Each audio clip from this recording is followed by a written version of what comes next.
Good evening, everyone. Welcome to WHISTalks. Gabriac, founder of the World Health Innovation Summit, and I'm delighted and grateful to join Susie Ellis from the Global Wellness Institute, and Nancy Davis, and John Guy de Gabriac from the World Wellness Weekend. This evening, we're going to discuss SDG 3, good health and well-being, with a particular focus on wellness and looking at the opportunities around COVID-19 and how do we move forward. Susie's joining us from Florida. Susie, could you give us a bit of a background about the Global Wellness Institute and the Global Wellness Summit? Particularly, your work has been phenomenal over the last few years as well. So really excited to get into this discussion. Thank you, Gareth. We started off as a global gathering once a year. And so we have the Global Wellness Summit, and this year we're doing our 14th. So we've been doing this for quite a while, and we move our summit to different countries every year. And so last year we were in Singapore. This year we're going to be actually here in Florida at the Breakers in Palm Beach in November for the Global Wellness Summit. And our theme is resetting the world with wellness, because this is what we're seeing is so important with all that's happening with COVID. So that's our summit, and we do a lot of, we have a very vast network globally, and Nancy can talk a little bit about some of the things that we're doing online, because we're very connected. 3 times a week we have webinars, or I should say Zoom collaborations with hundreds and hundreds of people on different topics. And then we also have the Global Wellness Institute. That's our sister organization, which is a nonprofit. And we have a lot of research that we make available to everyone for free. And this year's research, I'll just let you know, that's coming out in November, is on mental wellness. And that's a really important part of wellness in general that isn't always talked about. So those are the 2 organizations, and we just do a lot of things all over the world. Wellness Moonshot, a World Free of Preventable Disease. We have wellnessevidence.com as part of our website. And Nancy, why don't you talk a little bit about some of the things we're doing now, because it's added a lot to our plate, happily, because we're more connected than ever with our network. Absolutely. Yes. Yeah, happy to. Thanks so much for doing this and having us be on this. Almost immediately when this happened to the world, we knew that we wanted to keep our network very connected and to continue to convene really important conversations in the industry. We knew this was a seminal moment for wellness. And so we began wellness collaboration calls. They take place every Tuesday, and we did them by sector of the industry: spa and hospitality, wellness real estate and communities, thermal mineral springs, you name it. And we held calls on those topics. Every Wednesday, we started a series of wellness master classes. And these have been very, very interesting kind of keynotes with a very prominent person who touches our world. We'd be that Dr. Richard Carmona, the 17th Surgeon General, talking about COVID-19 and its impact. Dan Buettner from Blue Zones. This week, Nicola Findley, who's a doctor from Canyon Ranch. We have had people from all over the world who can talk about the impact of this on the wellness industry from very, very, sort of from 30,000 feet, and also from on the ground. And it's been very interesting. We've had hundreds of people call in to these Zoom calls every week, and average about 50 countries. So they're very, very global, and people really enjoy them. And then on Thursdays, we've had our initiatives, which are part of the Institute, host calls on their topics. So it's been a really wide range of issues, and we've seen a real continuum from the beginning, when it was everybody sort of just going, oh my God, and getting together to kind of globally hug each other, to what's happening, to reopening and resetting. So we're seeing a real progression and evolution. Absolutely, and John Gee, you're at the forefront of that on the grassroots, shall we say, effort and bringing this all together from the high level and just stitching it all together with the World Wellness Weekend. Please inform the audience about your this initiative that you started and the impact that it's having and your plans. And then we can get really into the nuts and bolts of this discussion. Before I get into the World Wellness Weekend, I would like to take my hat off to Susie and Nancy and all the team of the Global Wellness Institute and the Global Wellness Summit, because I've been fortunate to join this amazing event 7 times now. And I wouldn't miss it for the world. And I wouldn't miss it for COVID-19. So now that I know that it is on and really on, if the travel ban is lifted, if I can come, I will come, because I will not miss this moment. And I would highly encourage anyone who can join this event in Florida next year, in Florida next November, or anywhere else in the world. The amazing people you can meet, the conversations you can join. Everyone is really approachable. It did start as a group, as a conversation of people who are really the crème de la crème of the spa and hospitality. And little by little, it opened up. And the conversations are so powerful.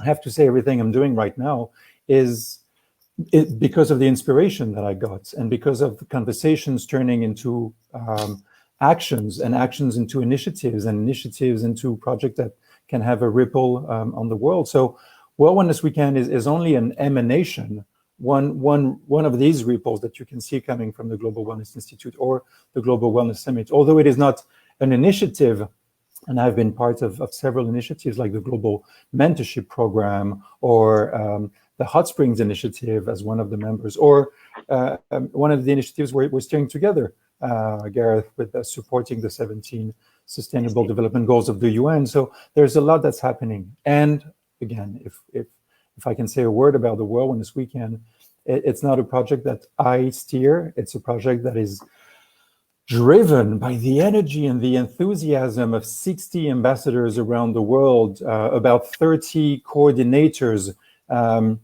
who still believe that there is a moment, and there are moments in the year where we can come as a united front with a united voice to show how creative, spa, wellness, fitness professionals, nutritionists are in inspiring and empowering people in taking care of themselves and those they want, those they love.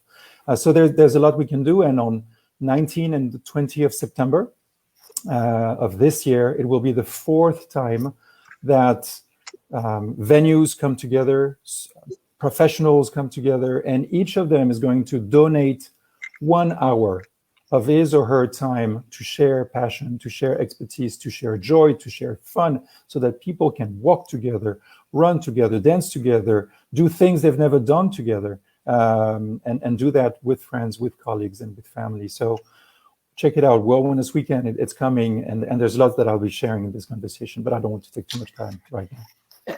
No, thanks a million. Just everyone who's watching, and please do send in any questions. You've got a couple of questions already coming in, and I'd like to really set the scene. And what I hope we can achieve during our conversation here today is just show how valuable this work that you guys are doing in terms of improving people's health and well-being, because it has such a fantastic impact on outcomes for people, their quality of life, and so on and so forth. Just to set the scene, could you tell us, maybe Susie, just give us an overview of how has it been, COVID hitting the wellness sector, like, because has it been devastating, and what's the response? Because I've seen some of the numbers coming back, and bounce back looks fantastic, 90% back, but it'd be great to get a context from yourself.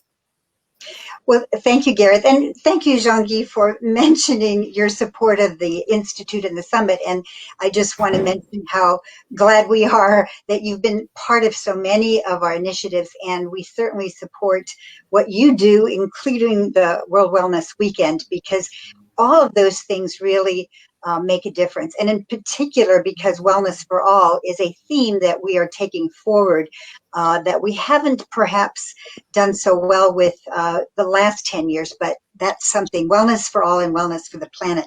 As far as the sectors, Gareth, there's no doubt that the global wellness economy has been affected by COVID, like everyone. But like Nancy said, we speak to hundreds of people, on Tuesday, Wednesday, and Thursday all over the world. And so it is interesting to hear what has been most affected and where there are some bright spots, because that is also the case. I would say that physical activity and nutrition, those and beauty, those areas, they are bouncing back. Interesting enough, the fitness arena, I think they did the quickest move to online. They really incorporated online and now I think are going forward with a hybrid, because people do need to move and want to move. And it was very difficult when they were at home. But the fitness industry got very creative and reached out and started classes. And so there's so much going on digitally now. The one sector, the spa economy, we're seeing that the spas are opening around the world. And interestingly, Asia now, because they're in better shape with COVID, are doing pretty well as far as opening and people coming back. And what I have been encouraged about is that people definitely do come back. There's sort of pent-up demand. So when a place opens, the phones are ringing. I've heard people say that the thing that they didn't anticipate is they needed to staff their phone answering more than they, would have thought. And then wellness tourism, that's probably the area that's been hit the hardest, because it has to do with travel. So travel, because, people are maybe now traveling a little more domestically, but not so much internationally. So wellness travel has been very much affected.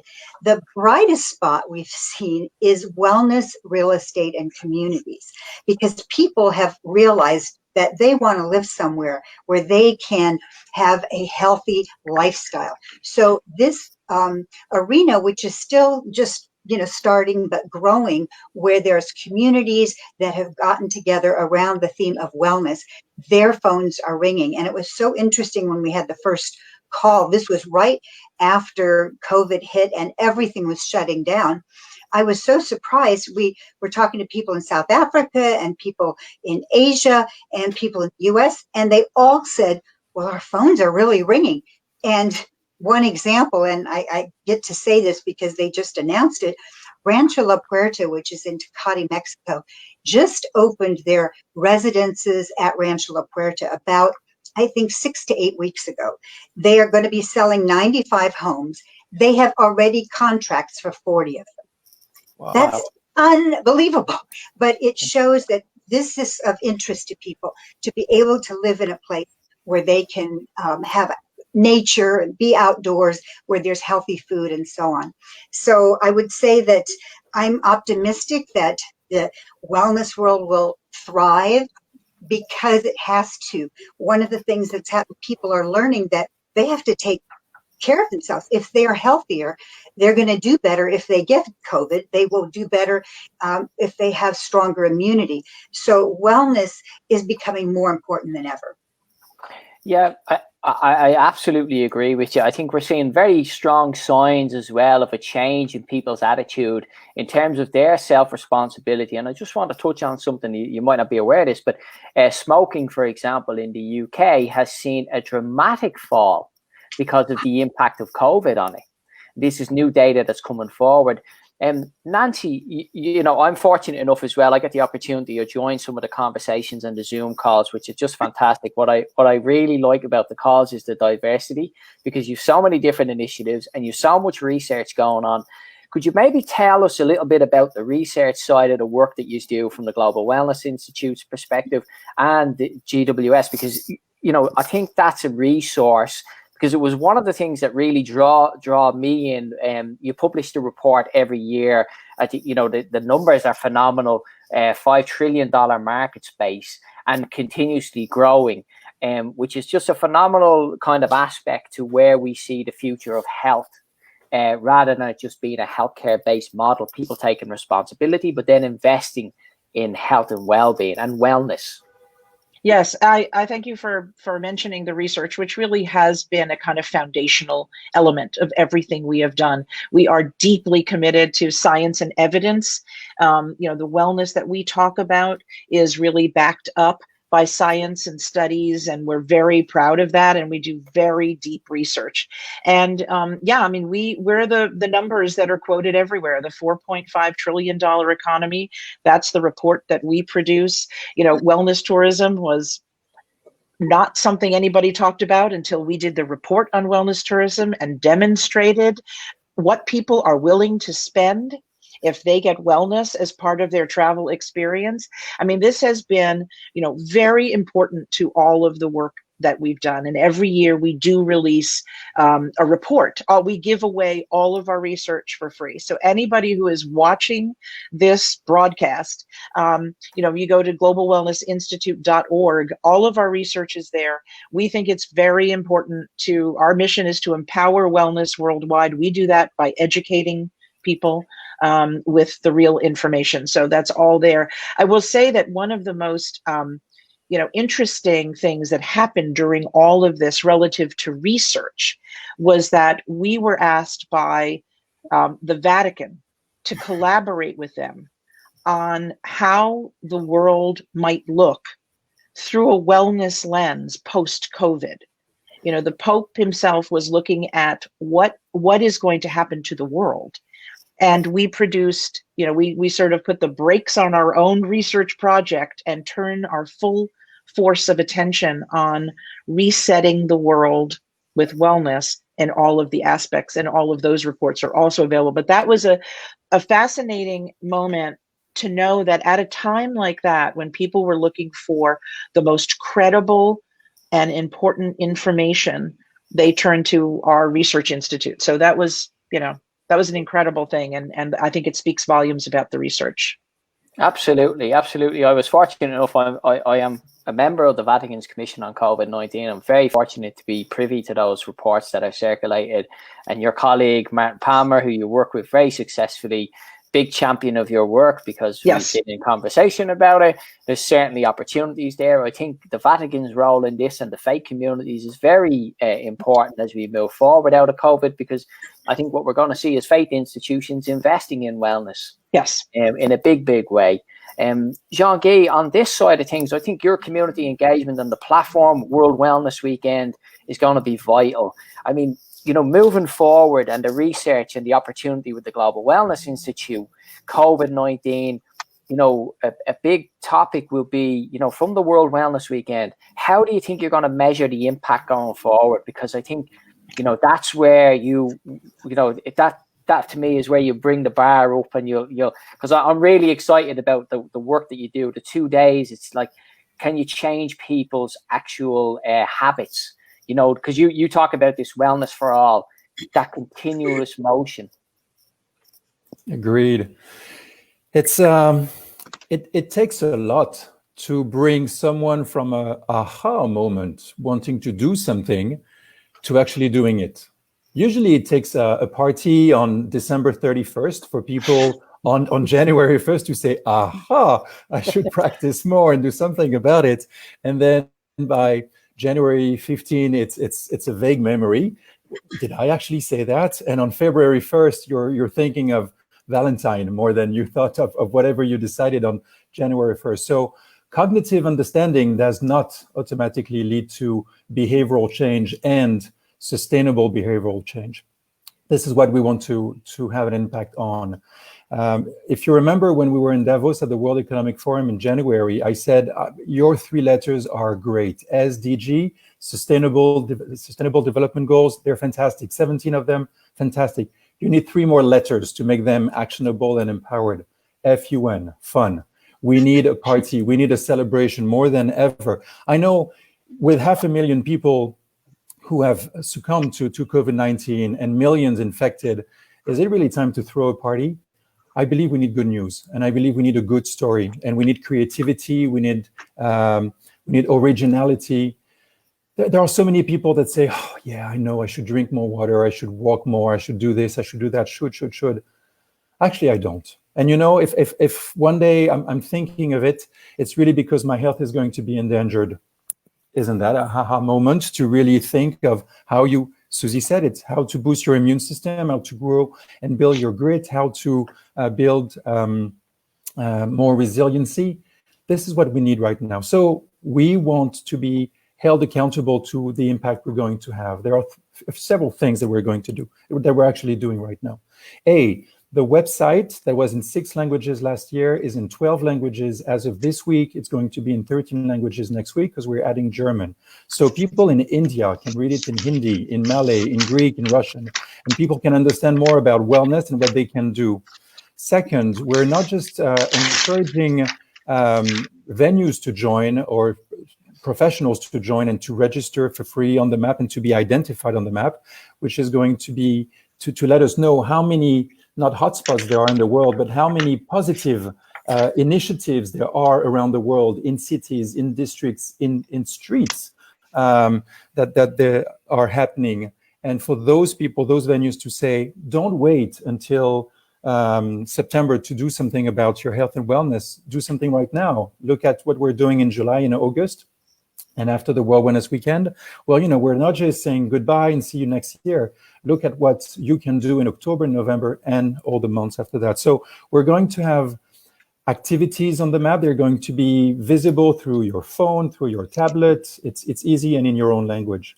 We're also making elected officials accountable. We were privileged last year to have 6 governors in America to sign a proclamation saying that they are encouraging their citizens, their residents to do something about World Wellness Weekend and to celebrate. This year we have, I believe, 20 or 25 mayors. The city of Marseille, which is the second largest, most populated city in France, is fully on board. They want to be recognized as a wellness city. 18 thermal towns in France are also very active. The greater Buenos Aires, that is seriously hit right now with COVID-19. It's terrible in Argentina. They want also to be active like they did last year in different ways. Last year, 2,500 people gathered together in an eco-reserve. They will have to find something else through physical distancing. As you said, Susie, you mentioned a few months ago, you didn't want to talk about social distancing, but physical distancing, and that word I have expressed over and over, seconding your words. But in Sardinia, our ambassador is going to revive an abandoned village with wellness activities so that people converge to a village that has been abandoned and is what looks like a ghost town. Life is going to come again and families are going to enjoy activities. In the city of Forlì in Italy, it's not just going to be here and there activities, it's going to be wellness streets that are going to be organized. So there's lots that's going to be organized. But the last thing we want to be accountable for and to show numbers for is the wellness pledge that we have launched. It encourages, it's free, it's on the website, worldwellnessweekend.org. People can take that wellness pledge. They can first think of self-care and think of me, and do something with the 5 pillars, which are sleep, nutrition, vitality, serenity, and this little pinky there, sense of purpose. But this little pinky there can move mountains with sense of purpose and solidarity. So it's about finding a pillar you want to dwell in, do something for yourself. And then if you really want to do it, don't do it yourself. Do it with a friend. Do it with a wellness buddy.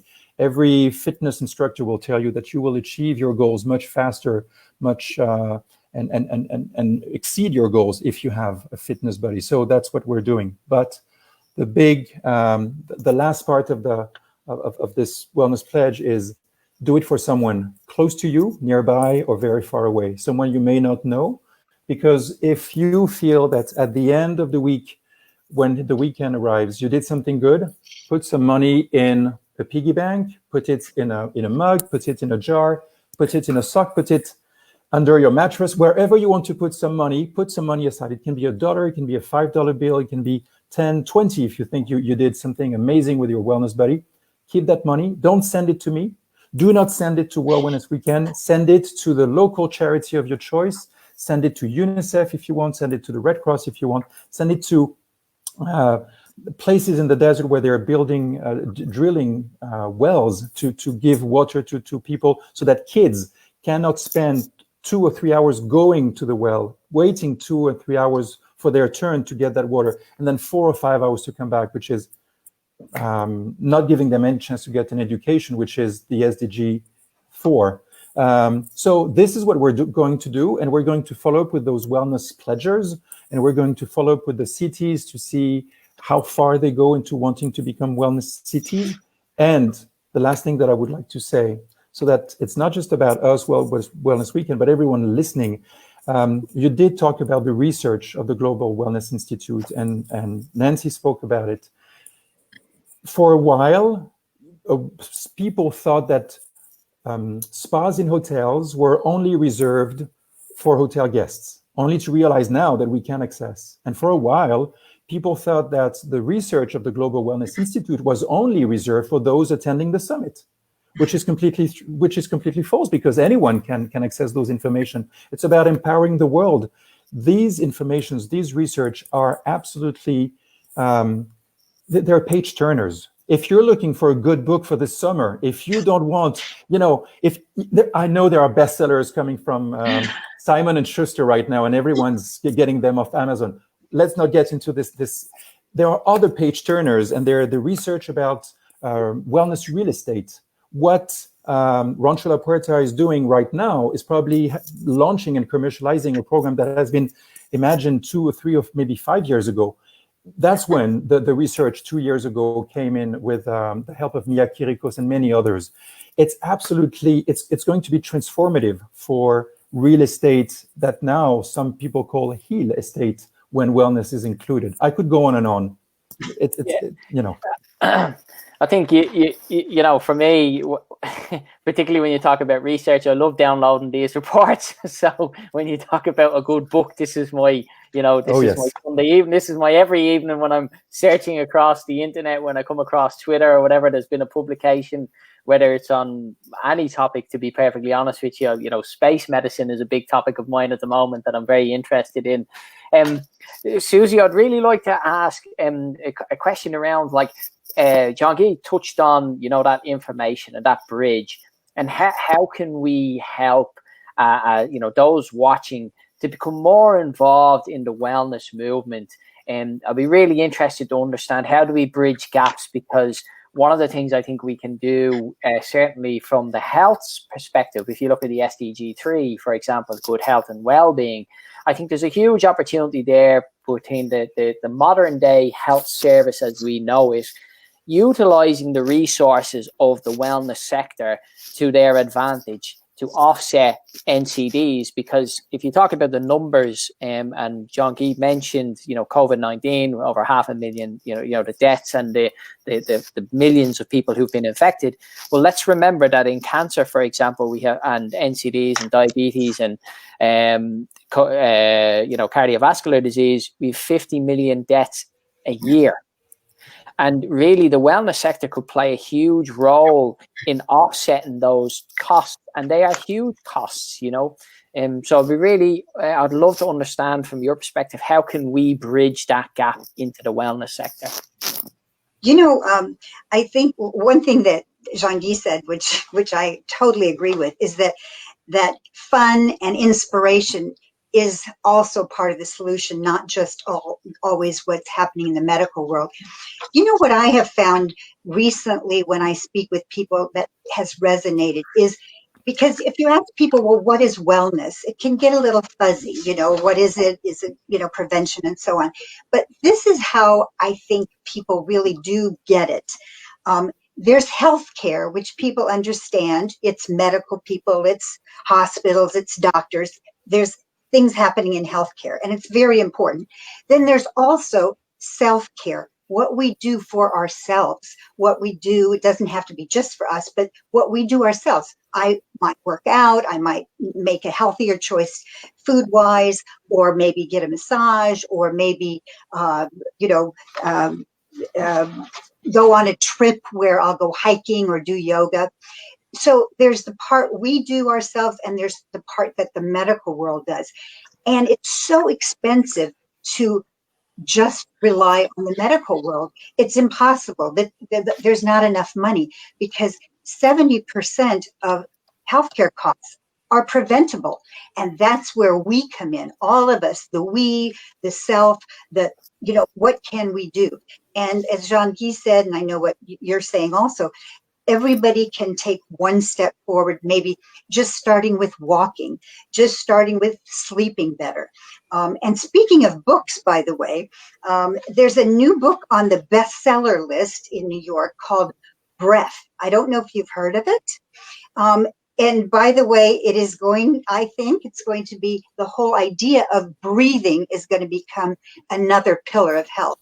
And James Nestor, who is the author, Nancy and we just spoke with him, and this is a little, I guess, heads up that we have invited him to the summit, and he has said yes.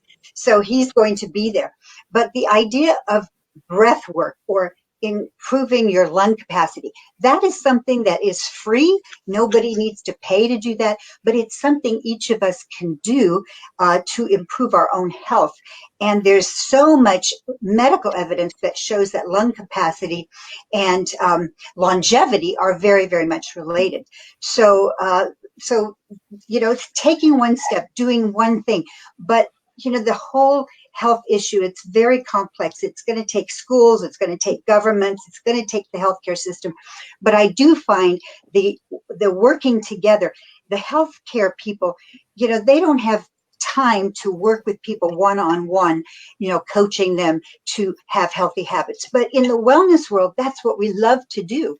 So it's really both worlds working together, doing their thing, but both doing the health part and the self part. And I think we can make a lot of progress. Yeah. Gareth, I wonder if I might just add something to that.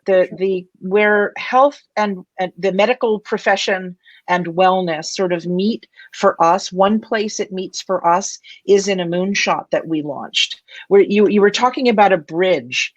How do we bridge the medical community and people and the healthcare system, and get people more interested in wellness? And I think that, over the years that I've been involved with this, I've seen the medical profession sort of poo-poo everything, having to do with wellness and sort of brush it off. And now, in droves, coming to us to find out how they can integrate wellness practices and approaches into a medicine. That's what people are asking for. It's what their patients are asking for. We launched a wellness moonshot, a world free of preventable disease, as a way to galvanize the general public, the community, the world, to take notice, to form communities, to look at issues, to look at one thing you could do every month that might change your life a little bit. And we give you all the tools and activities, and you'll find it all on our website. But it was a way. We had all of the greatest, sort of big name medical professionals launch this with us. It was like wellness professionals from all over the world, doctors from all over the world, finally coming together. And the fun part, because I couldn't agree more that we still need fun, is that we brought them together and we held a wedding.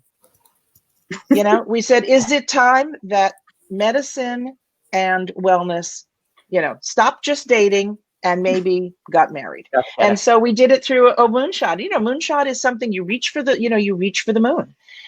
You try to do something, but we have a partner in Prevention Magazine, and it's reached now millions and millions of people all over the world. And so those are the things we can do to try to help people get there. Yeah, I mean, it's such an important bridge to make. And you touch on so many issues here, people who are, my background has been predominantly within that system. I spent my time advising the Irish Health Service. I was, Chief Officer of the National Haemophilia Council there.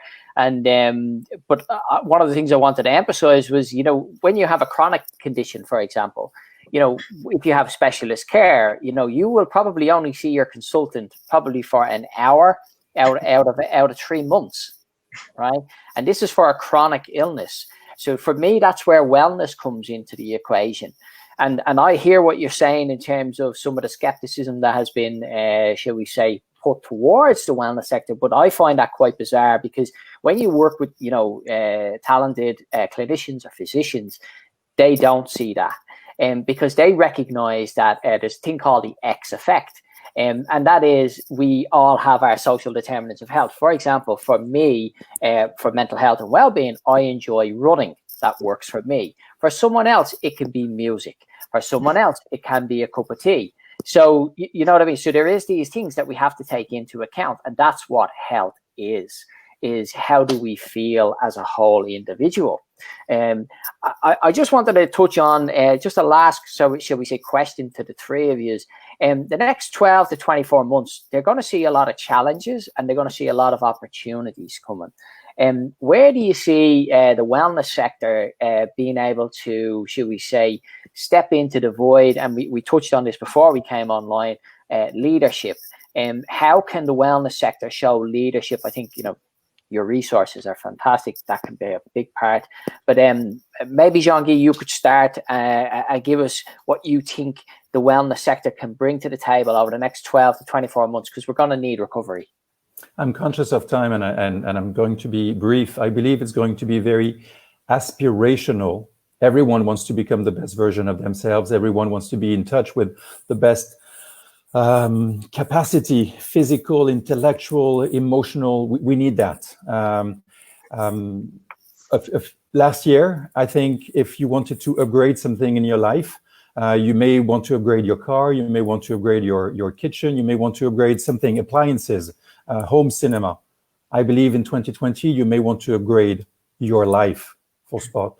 And you may trust someone who's doing that for a living because of passion, because of expertise, to drive you to your best version and to be connected with others. So Soul Cycle, Space Cycle are companies that did this amazingly well in the US, in Asia. I believe we're going to see more of that. Connecting me with we is also going to be absolutely big. If you run on a treadmill, do you do it for yourself? Me. Do you do it running for a cause?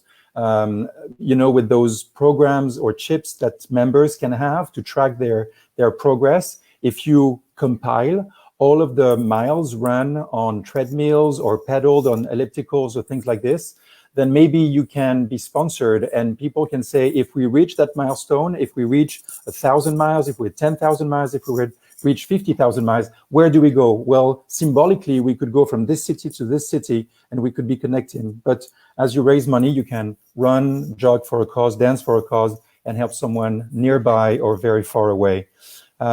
I believe it's all about being, fun, sustainable, but also meaningful. For instance, with the World Wellness Weekend, we are encouraging professionals to be very creative in what they can do, so that they try something new during the World Wellness Weekend. And if it sticks, if people really want to have more of that, then they can add it to their menu, not just something that they do regularly. By the way, where's the free yoga class? Oh, it's down the corridor on the right. Oh, no, sorry, that's the toilets. Down the corridor on the left, that's where the free yoga class is going to be. No, you want something special. You want music in it. You want a live musician. You want something meaningful, so that people have a story, and then people want to go back there, not because it is free, but because it is meaningful. 500,000 trees are going to be planted in Brazil with the help of our World Wellness Weekend ambassador, Diana Ruas, and her family through Plantio Brazil. 500,000 people died in the world. 500,000 trees are going to be replanted in Brazil. There's going to be a website, and if someone lost someone in their family, they can connect to that website, they can give a name, and a tree will bear the name of the person. Families can even choose what kind of trees. Is it going to be bearing fruits, bearing flowers? Is going to be about this. And the last thing that I'd like to say is that we, as wellness professionals, fitness, spa people, hospitality, we have a chance to come up as the second line of responders. The first line were the doctors, the nurses, and they put their lives on the line. We can be the second line of responders to help and prevent those chronic diseases from appearing or hitting us really hard. And this is why on World Wellness Weekend, last thing I'll say, promise, but I could go on and on and on. Students in aesthetic schools in France, and with the support of CIDESCO in France and worldwide, schools are going to open on that weekend, especially on Saturday, and they're going to welcome parents and and kids who want to learn more about the profession and what career they can have. But also they're going to welcome nurses to receive treatments from students in aesthetics. So we're going to care for them. I hope this is the nice part of the wedding that you have announced. Yeah, I think it's great that you're bringing in the environment. It plays a huge part in our society, and Susie touched on it earlier as well.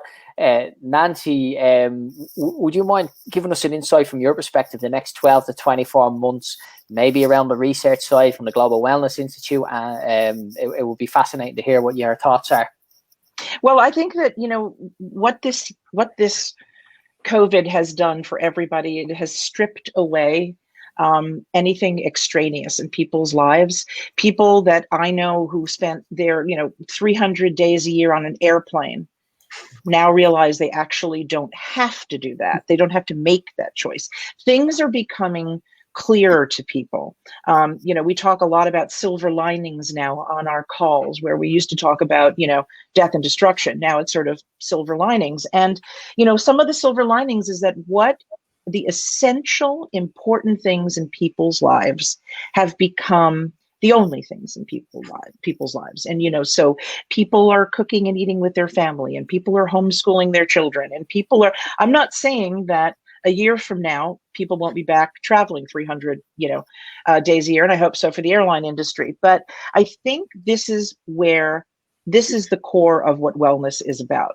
It's down to what is really important, that feeds your soul, that nurtures community in your life, that makes you feel connected to people, even if it has to be this way for now. People are finding ways to reach out. I think this is going to have a lasting impact. I think you're going to find that people really are paying attention to what's important. Our research is going to be on mental wellness. The impact this has had on people's mental health, the isolation, the death, how people are coping. This is going to be enormously important, and it all relates to self-care, to care for your loved ones, to what's really, really important. And I think, this is absolutely a watershed moment for the industry to really help people understand how they can get from here to the other side, and we're seeing it. And I also think that the wellness industry is filled with people who are passionate about what they do. And that passion drives a lot of this. Jean-Guy is obviously incredibly passionate. Susie is, I am, you are. I mean, I think that's really important. That's about leadership and, helping people to understand where we can go from here. I think it's going to be okay. I think the beauty of what you touched on there and leadership, and Manuela, a friend of ours, a mutual friend, mentioned this a couple of weeks ago. It's empathy driven. One of the beauty of what we have within our sectors, shall we say, is that we are driven by empathy, and we have that in abundance. That's why we're drawn into these sectors. It's why we give so much. Susie, final word to yourself, and kind of wrap up our discussion, look into the future. What's your aspirations for the next 12 to 24 months, and making more collaboration happen? Well, you mentioned the very word that I was going to say, and that is collaboration. I think one thing that we have learned through the process of our summits and the Institute is that there's so much more we can get done with collaboration than any one person trying to do one thing out there. So collaborating, I think if people remember back 10 years ago, we didn't use the word wellness that much. But collaborating, so many people using it, so many people getting involved and giving structure to the entire economy, putting numbers behind it. That's what got people, when people heard the term the number $4.5 trillion economy in wellness, then people started paying attention to that. Governments, companies, schools, it really got people's attention. So collaboration. And then I would just add that new ideas. I'm excited about some new ideas that are coming out because of COVID. Clearly, the online, fitness piece is, with Peloton and Mirror and so on. But here's another one I'm going to throw out that I haven't heard people talk about yet, but I think it has possibilities. And that is that travel will come back, but it will be more long-term travel. In other words, you're going to go somewhere and you're going to stay for a while. And while you're there, you're going to work, and your work is going to be part of your travel. So that could, that would be better for the environment, and it would also be better for your health, because when you're somewhere and maybe it's out in nature and you're not rushing around going and trying to see everything, but you're experiencing something for longer, then you can really have some long-term lifestyle changes. So I just think the idea of like a wellness sabbatical or longer stays, staycations, I think that's going to be something interesting that, I think it would be great for the hospitality industry to get together. And again, it will take collaboration to introduce that idea to people, that you can now go somewhere. You don't have to take off 3 weeks from work, because you can easily work from home, and you can easily work when you're traveling. Maybe you're hiking. It doesn't always have to be an expensive place. But the idea of going somewhere for a longer period of time, that might be something interesting that we can all introduce. Yeah, absolutely. And I'm really excited to hear that you're focusing on mental wellness as well, because I was reading one of those, should we say, those books that you were talking about being published. I was reading a report around, you'll be surprised, British Columbia, for example, higher rates of suicide, for example, now than COVID-19.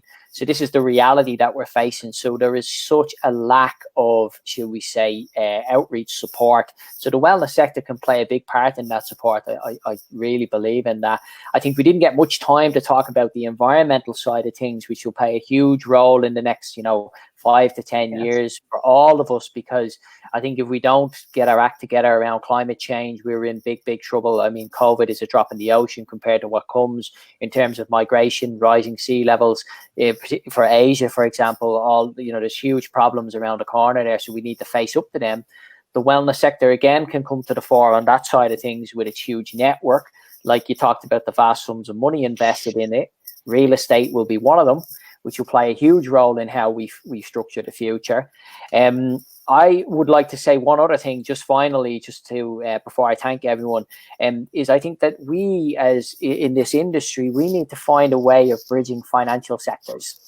And this is something that, we talk about the moonshots, and we talk about all the ideas, and we talk about all the initiatives that within the Global Wellness Institute's initiatives, and through our sector as well. So many great ideas are locally driven. They're fantastic ideas, but what they lack is capital. And one of the things I've been working on over the last couple of weeks is trying to bridge into the ESG market so that we can bring the capital to the fore. It's something now that I'm doing this week, actively, is pursuing family offices, for example, so that we can bridge that gap. This is probably something that we can do collectively. You talk about the collaboration. I think that's an opportunity, because financing is something that we need to bring to the table, because we are creating value here. World Wellness Weekend, Global Wellness Institute, Global Wellness Summit, all of these activities, WHIST, for example, they provide huge value creation opportunities. And so we need to articulate that to the banks, to the financiers, to family offices, so that we can access the finance to allow these initiatives to grow. And also the governments need to be made aware of these opportunities as well, because they face huge pressures with, 18 million staff shortfall by 2030, 28 million delayed elective surgeries this year, 50 million deaths in terms of NCDs. These are huge numbers, huge problems for the world. So we have to take steps to, shall we say, counterbalance that.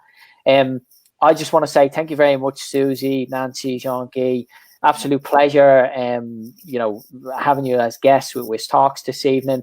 Thanks to everyone who's joined. Appreciate all the comments and questions that people have chucked in. We didn't really get much time to go through some of the comments, unfortunately, or some of the questions, but we will ensure we post all the links in the comments so that people can log on to the Global Wellness Institute and to the World Wellness Weekend and get in touch.